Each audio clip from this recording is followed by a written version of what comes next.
Bismillah, alhamdulillah, salatu wassalamu ala rasulillah wa ala alihi wa sahbihi ajma'in wa ba'd. Hari ini insyaAllah kita akan mulakan surah Al-Imran. Dan sebelum kita mulakan surah Al-Imran, suka saya peringatkan kepada diri saya dan kepada saudara-saudara yang dirahmati Allah sekalian tentang kelebihan dua surah ini, dua surah yang Nabi SAW sebut sebagai Al-Muniratani, Az-Zahrawani, iaitu surah Al-Baqarah dan surah Ali Imran. Dan kedua-dua surah ini terbaiknya kalaulah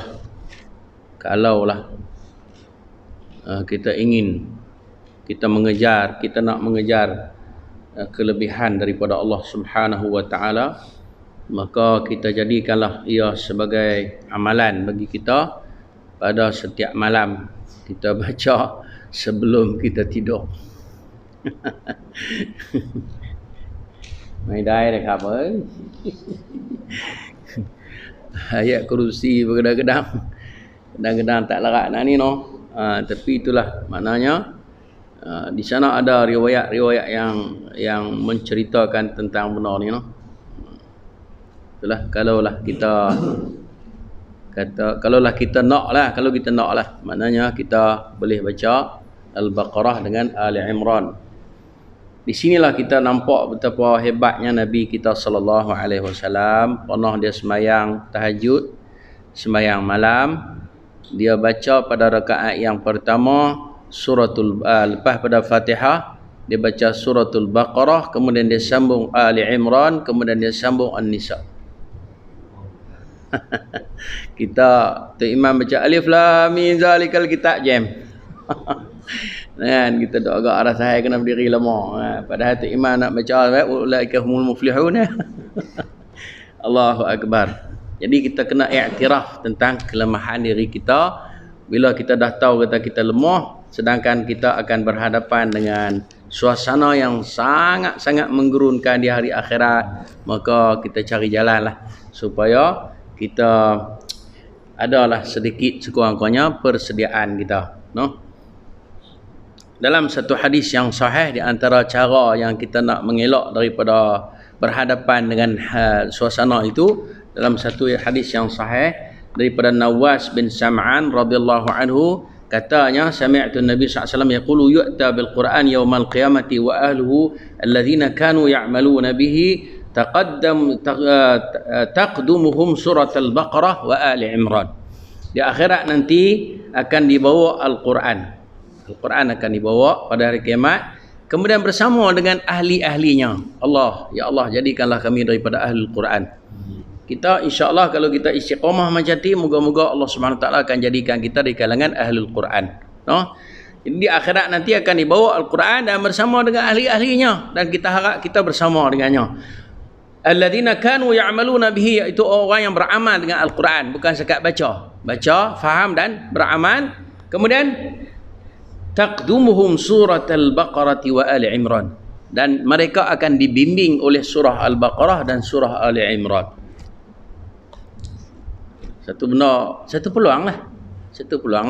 Maknanya bila Allah Subhanahu Wa Taala yang Maha mengetahui perkara ghaib tu beritahu kita benda-benda tu, maknanya kita kena rebut peluang lah. Nah, alhamdulillah lah di kalangan ramai-ramai penduduk di tempat kita ni, kita yang terpilih, nah kan? Saya pun berasa malu jugalah, ada dua orang luar daripada Korea kita istiqamah duk mari sini kan, kita pun berasa malu ya. Jadi tak larat pun kena mari juga. Hari ni kira-kira nak tuang lah. Nah, nak teringat gitu rasa semangat jugalah.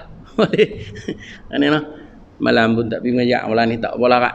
Hari ni pun teringat sahih Allah mari, kita kena mari juga. Kan, orang jauh boleh mari, orang dekat kan, itulah. Okey, InsyaAllah hari ini kita akan tengok pula suratul Baqarah dengan tidak melupakan kita akan tengok surah Ali Imran dengan tidak melupakan surah Al-Baqarah, terutama sekali doa di akhir suratul Baqarah. Okey. Hari ini kita akan ambil sampai ayat ke-6 insya-Allah. أعوذ بالله من الشيطان الرجيم.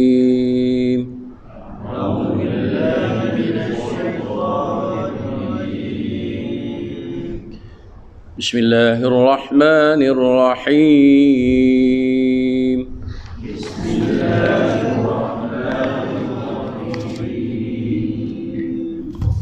ألف لام ميم.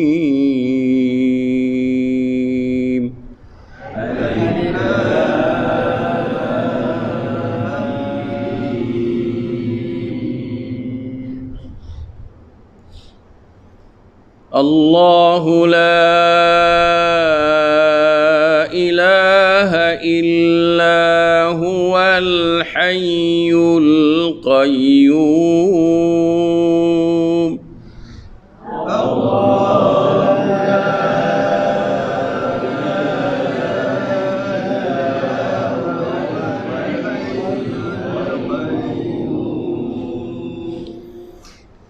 نزل عليك الكتاب بالحق مصدقا لما بين يديه.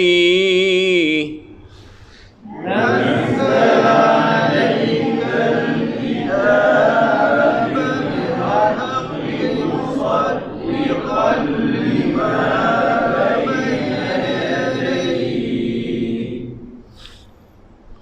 مصدقا لما بين يديه وأنزل التوراة والإنجيل من قبل.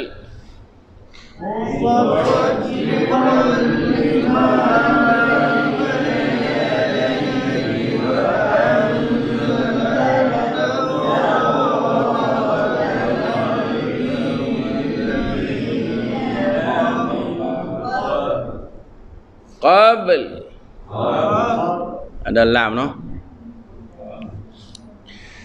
وأنزل التوراة والإنجيل من قبل هدى للناس وأنزل الفرقان.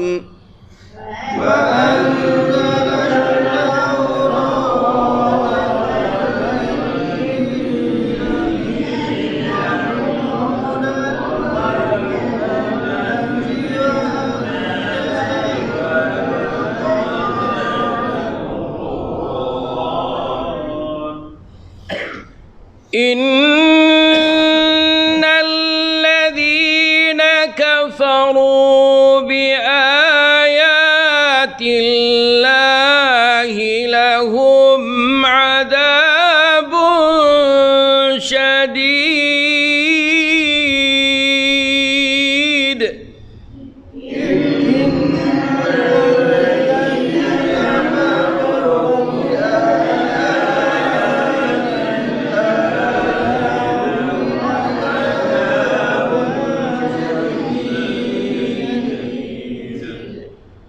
والله عزيز ذو انتقام.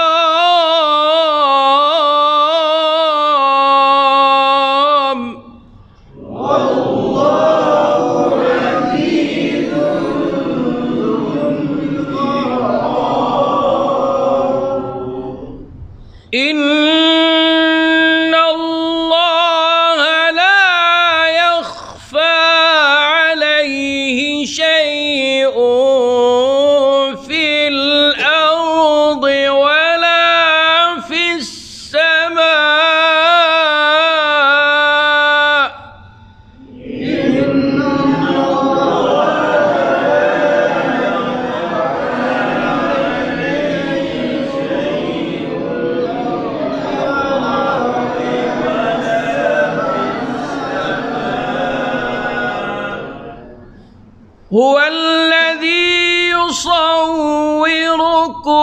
في الأرحام كيف يشاء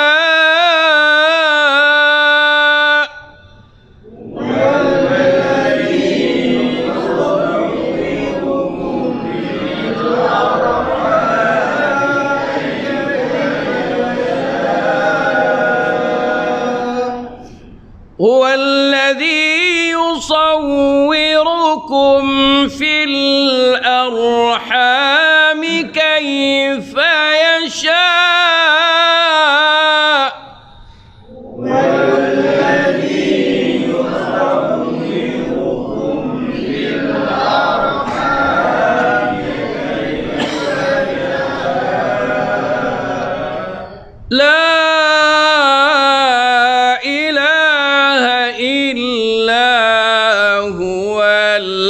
العزيز الحكيم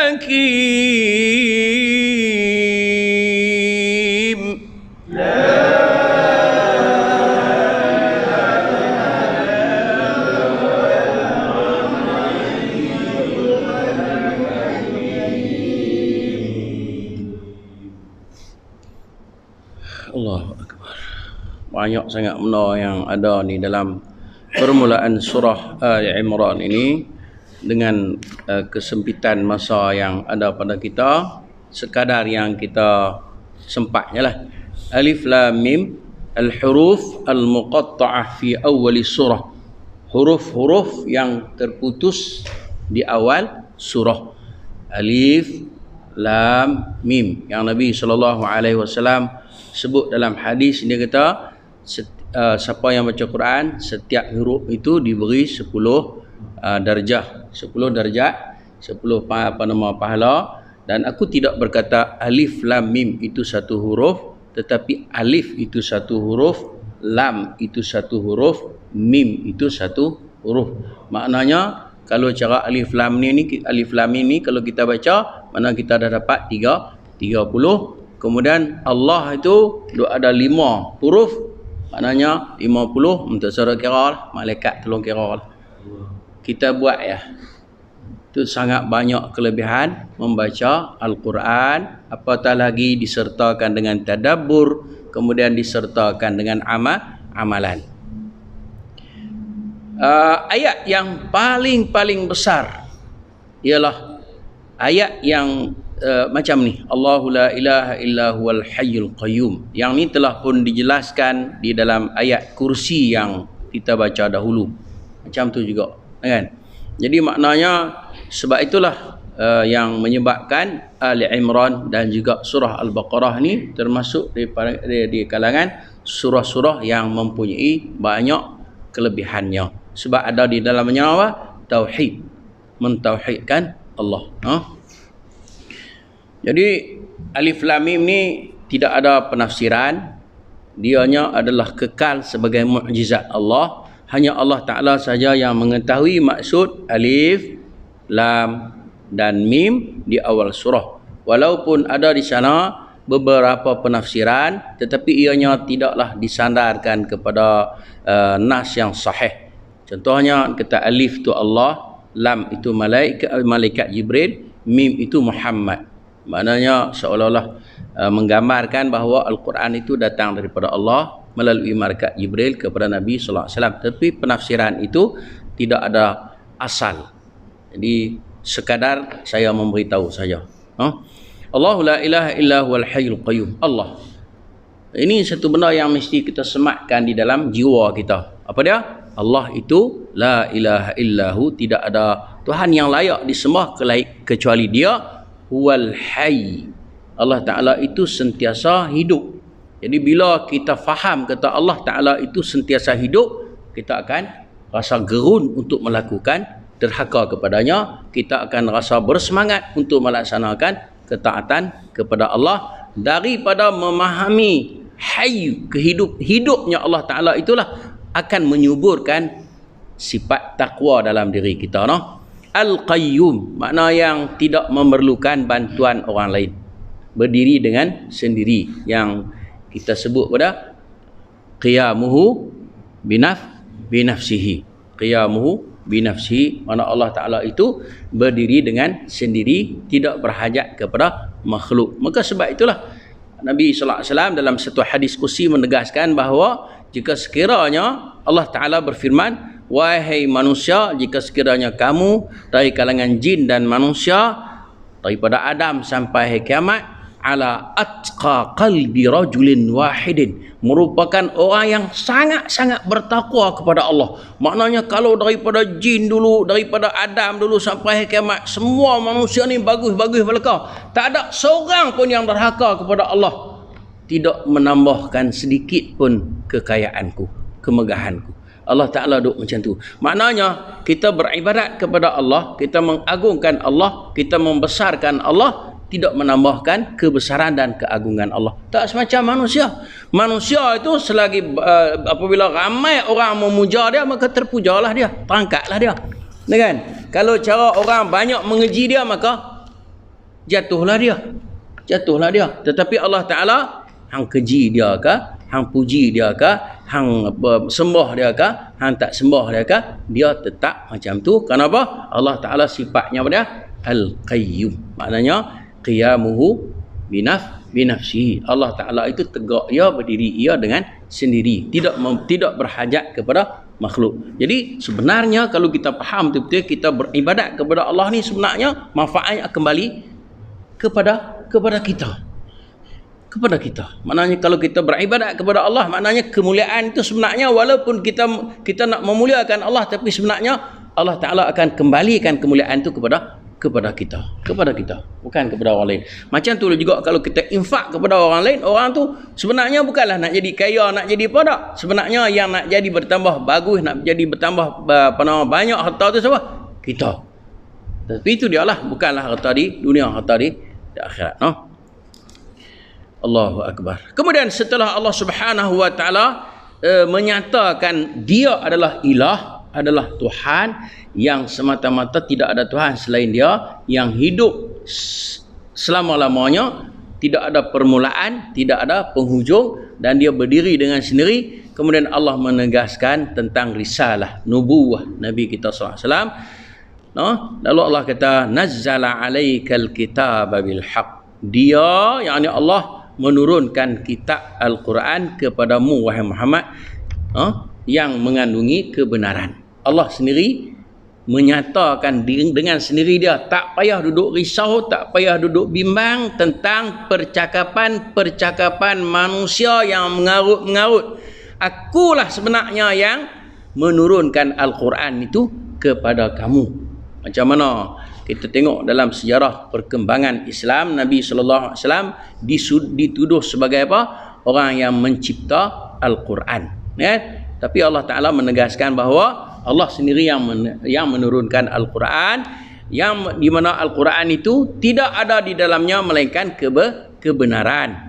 Membenarkan kitab-kitab sebelumnya, dan Allah juga yang menurunkan kitab Taurat kepada Nabi Musa alaihissalam, dan juga menurunkan kitab Injil kepada Nabi Isa alaihissalam sebelumnya.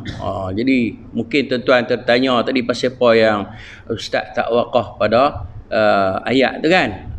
Sebab ayat tu dia ada kombinasi, ada hubungan dengan ayat yang nombor 4 tu, no? Dan menurunkan Taurat dan Injil sebelumnya, min qabl, no? Jadi kalau kita baca daripada min qablu, sebelumnya tu, jadi tak berapa nak enak maksud dia kan, sebagai petunjuk bagi manusia. Min qablu hudal linnasi wa anzalal furqan, dan dia juga menurunkan al-furqan. Al-furqan apa dah? Al-Quran lah. Sebab apa dinamakan Al-Quran itu sebagai Al-Furqan? Al-Furqan itu maknanya pemisah, pembeza, iaitu memisahkan antara kebenaran dengan kebatilan, yang memisahkan di antara kepalsuan dengan kebenaran. Nampak tak? Itu sebab itu Al-Quran itu disebut sebagai Al-Furqan. No? Al-Furqan. Macam-macam. Al-Quran ni nama dia macam-macam. No?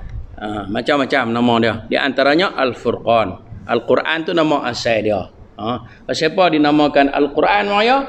Sebab apa? Sebab kita kena baca. Quran tu mana apa? Bacaan. Quran tu makna apa? Bacaan. Ni kita duk mengaji ni, set ni orang mana nak tahu, ada orang duk teringin nak tanya kita, dia tanya Quran tu makna apa? Bacaan. Di dalam Al-Quran pun sendiri Allah Ta'ala sebut perkataan Al-Quran itu, kan? Dalam surah Al-Qiyamah, inna alaina jam'ahu wa qur'anah. Inna alaina jam'ahu wa qur'anah, menjadi tanggungjawab kami ialah, kata Allah, memberi penjelasan dan membacakannya kepada kamu, kan? Jadi mana Quran tu kalau duduk dalam almari di rumah ayah-ayah, bukan dia Quran lah. Maknanya Quran tu mesti dibaca, Allahu Akbar. Sesungguhnya orang-orang yang ingkar terhadap ayat-ayat Allah akan memperoleh azab yang berat. Bila kita baca Quran, kita habis dah surah Baqarah. Dalam dia tu banyak arahan, banyak suruhan. Kita jumpa dah. Ada bab haji, ada bab puasa, ada bab semayang, ada bab nikah kahwin itu kan. Ada dalam tu. Ada dalam tu macam-macam. Jadi kita kena taat dan patuh, kita kena buat. Jadi siapa yang bantah, maka dia akan memperoleh azab yang berat. Allah Maha Perkasa, lagi mempunyai hukuman. Jadi Allah Taala, siapa pun tak boleh lawan dia. Siapa kita nanti kita aku nak ambil lawyer hak mahal-mahal sikit, kan? Nak bicara nanti, tak ada lawyer dah.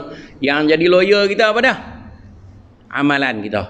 Hak itulah yang jadi. Contohnya macam yang tadi, yang akan bimbing kita di akhirat ni apa dah? Surah Al-Baqarah dan surah Ali Imran. Al-Quran lah yang akan bimbing kita. Kan? Kalau kita tak baca Quran, macam mana kita nak mengaku nak jadi nak ikut dia, kan? Dia tak akan bimbing kita. Jadi kalau ada syafaat daripada Al-Quran, kata, sebab tu dalam hadis juga disebut, kata iqra'ul Quran fa innahu ya'ti yaumal qiyamati syafi'an li ashabihi atau kama qala. Bacalah Quran kerana akhirat nanti Al-Quran tu akan datang memberi syafaat kepada pembacanya. Alhamdulillah, terus istiqamah. Allahu akbar. Inna Allah la yakhfa alaihi syai'un fil ardi wala fis sama'. Ini juga ayat tauhid juga. Allah kata apa? Bagi Allah tidak ada sesuatu pun yang tersembunyi di bumi dan di langit. Tak payah lari. Mungkin kita boleh sembunyi dalam ayat sebelum ni pun kita ada intubdu wa in tukhfu apa dah? Yuhasibkum billah. Lillahi ma fis samawati wa ma fil ardi wa in tubdu ma fi anfusikum aw tukhfuhu yuhasibkum bihillah. Hak sebelum ni pun ada dah. Allah ceritakan, tak boleh nak sembunyi. Segala amalan kita akan ditilik, akan diperhati oleh Allah. Sebab itu di dalam Islam, apabila Jibril mari berjumpa dengan Nabi sallallahu alaihi wasallam, berhadap dengan Nabi, kan, dalam hadis Jibril tu tanya tentang Islam, tanya tentang iman, tanya tentang ihsan. Tentang ihsan, Nabi kata apa? An ta'budallah ka'annaka tarahu fa in lam takun tarahu fa innahu yaraka. Kamu beribadat kepada Allah seolah-olah kamu melihat Allah, tapi kalau kamu tidak melihat Allah, kamu yakinlah bahawa Allah melihat kamu. Macam inilah juga mana kita kena sentiasa ingat bahawa Allah duk perhati kita dalam kerja buat kita, di mana pun kita berada. Dialah yang membentuk. Okey, kemudian dia masuk pula untuk menyedarkan diri kita tentang hakikat realiti kita sebenarnya. Allah kata apa? Huwallazi yusawwirukum fil arhami kaifa yasha. Dialah Allah yang membentukkan kamu. Allah Taala tu dialah yang membentukkan kita kaifa yasha, ikut suka dia. Ada yang keluar warna hitam, ada yang warna putih macam saya ni, kan? Ada yang warna kelabu, ada yang ketok, ada yang halus maksud, ada yang besar, macam-macam. Ya, ada yang halus, ada yang besar, ada yang renjong, macam-macam. Sawwarallah, Allah Taala yang bentukkan di dalam apa nama, di dalam perut mak kita tu. Dan kalau tengok dalam satu hadis panjang, inna ahadakum la yajma'u khalqahu fi batni ummihi 40 yawman. Saya baca maksud dia, seseorang daripada kamu akan dihimpun di dalam apa nama perut mak dia 40 hari nutfah. air mani. Kemudian jadi darah macam tu juga kata Nabi SAW 40 hari. Kemudian daripada darah itu dibentuk menjadi mudrah, jadi seketul daging. Kemudian 40 hari pula daging itu dibalut dengan daging itu membaluti tulang, makna jadilah dia lembaga manusia. Bila cukup 40 120 hari, maka Allah Subhanahu wa taala akan mengutuskan summa yarsalul malaku fayunfakh fihi ruh. Kemudian Allah taala akan utuskan malaikat untuk meniupkan roh, lalu hiduplah embrio tu, embrio ataupun lembaga manusia, bentuk orang kata apa, khangka manusia ni, hiduplah dia. Kemudian ditulis, diperintahkan supaya ditulis 4 benda. Apa benda yang ditulis? Rizquhu, rezeki dia, ajaluhu, kematiannya, amaluhu, amalan dia, syaqiyun atau sa'id, amalan yang bagus ataupun amalan yang tidak bagus. Dan ditulislah dia tu sama ada dari kalangan orang yang bahagia ataupun orang yang celaka. Allah Ta'ala tulislah. Noh. Walladzi la ilaha ghairu inna ahadukum la ya'malu bi'amali ahli al-jannati hatta ma yakuna bainahu wa bainaha illa dhira'an fayasbaqu alaihi al-kitab fay'amalu bi'amali ahli an-nar fayadkhuluha. Demi Allah yang nyawa aku berada di tengahnya, di antara kamu ada yang beramal dengan amalan ahli syurga sehingga dah nak masuk dengan syurga tu sejengkai, tiba-tiba nyata dalam kitabnya dia adalah ahli neraka, na'udzubillah. Maka dia bertukar perangai jadi perangai huduh, masjid pun tak mau mari, kan? Akhir sekali dihumbankan dia ke dalam neraka. No? Kemudian begitulah juga wa inna ahadukum la ya'malu bi'amali ahli an-nar hatta ma yakuna bainahu wa bainal nari illa dhira'in fayusbaqu alaihi al-kitab fay'amalu bi'amali ahli al-jannah fayadkhulul jannah. Allahumma ja'alna. Ada di kalangan kamu pula orang yang jahat. Kerja buat dia adalah kerja buat ahli neraka sehingga dia sudah dekat nak masuk dengan neraka sejengkai. Fayasbaqu alaihi al-kitab, tiba-tiba ternyata dia adalah penghuni syurga. Dia berubah, dia bertobat, dia insaf, dia tobat dengan tobat nasuha, lalu Allah Ta'ala terima tobat dia, dia mati dalam keadaan beriman kepada Allah, lalu dia dimasukkan ke dalam syurga. Sebab itu kita tak boleh bangga dengan amalan yang kita buat, tapi kita kena bersyukur dan terus menerus merendah diri di hadapan Allah Azza wa Jalla. Supaya apa? Supaya takdir kita kalau tidak baik ditukar menjadi baik, kalau takdir kita baik terus Allah Ta'ala kekalkan sebagai takdir yang baik. Jadi moga-moga Allah Subhanahu wa Ta'ala menjadikan kita di kalangan orang yang istiqamah. Istiqamah. Innal ladzina qalu rabbuna Allah summa istaqamu tatanazzalu alaihimul malaikatu alla khaufun alaihim wa lahum yahzanun. Orang yang istiqamah ni, orang yang istiqamah dalam amalan dia, macam kita sekarang kita buat macam ni, kita istiqamah terus konsisten macam ni, Allah Ta'ala akan hantar malaikat turun mai kat kita, beri ketenangan kepada kita sehingga dekat nak mati pun kita akan jadi orang yang tenang. No, kalau orang kita katalah la ilaha illallah, kita akan mudah melafazkan la ilaha illallah, dan ingat la ilaha illallah yang kita lafazkan itu dia akan menjadi teman kita yang akan membawa kita ke syurga Allah insya-Allah. Tapi dengan syarat biarlah apa yang kita kata seperti mana yang kita buat, apa yang kita buat macam mana yang kita kata. Aqulu qawli hadha wa astaghfirullahal azim li wa lakum, sallallahu ala Muhammad walhamdulillahi rabbil alamin. Subhanakallahumma wa bihamdika asyhadu an la ilaha illa anta astaghfiruka wa atubu ilaik. Wassalamu alaikum warahmatullahi wabarakatuh.